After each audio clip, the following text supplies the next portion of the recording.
Vous pouvez me raconter, pour résumer, le récit de votre première visite de la grotte Chauvet le 29 décembre 1994.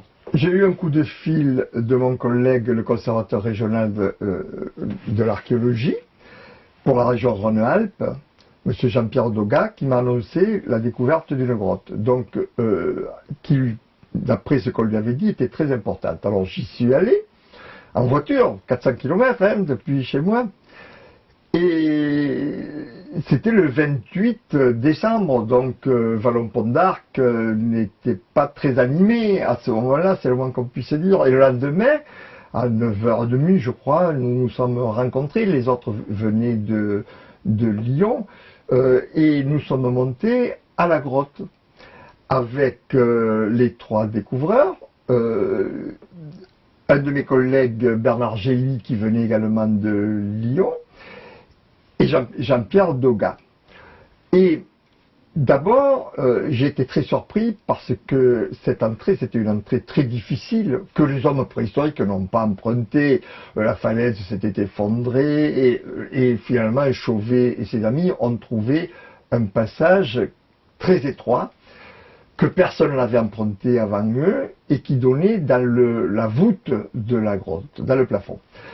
Et là, il fallait descendre, après avoir franchi une chatière difficile, vraiment très difficile.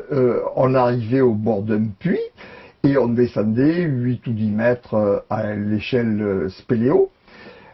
C'est ce que nous avons fait. Et lorsque nous arrivons dans cette grotte, j'ai été frappé à la fois par le côté frais de la grotte, c'est une grotte où très peu de gens étaient allés, par le nombre de concrétions qui scintillaient sous nos lampes, c'est une très belle grotte. Et puis, ils m'ont amené voir le premier panneau, qui est un panneau avec des gros points rouges faits avec la main. On met de la peinture sur la main et on l'applique contre la paroi. Et il y en a plusieurs centaines. Et là, quand j'ai vu ces points rouges, j'ai dit, bon, ça c'est authentique, il n'y a aucun doute.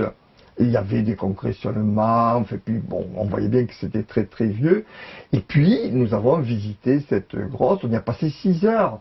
Et je suis allé de surprise en surprise, parce que non seulement c'est une très belle grotte, mais il y avait énormément de dessins, de peintures, d'animaux de toute taille, et avec une majorité d'animaux qui n'étaient pas représentés très souvent jusqu'à présent, c'est-à-dire les lions des cavernes, les ours des cavernes, les rhinocéros laineux, également les mammouths, et qui représentaient, maintenant on le sait, ces animaux qui n'étaient pas chassés à l'époque représentent à peu près 64% des animaux représentés à Chauvet, ce qu'on n'avait pas ailleurs. Donc ça a été une grande surprise, également une grande joie, puisque cette grotte, c'est une des plus belles qu'on connaisse en Europe. Elle est du niveau de Lascaux, du niveau d'Altamira. Alors quelquefois on me dit, c'est laquelle est la plus importante? C'est Lascaux, c'est Altamira ou c'est Chauvet? Oh ben j'ai dit non, moi je les mets sur le même plan. Quand je suis à Chauvet, bien évidemment je préfère Chauvet. Quand je suis à Altamira, je préfère peut-être Altamira, ou là, je suis à Lascaux, je préfère Lascaux.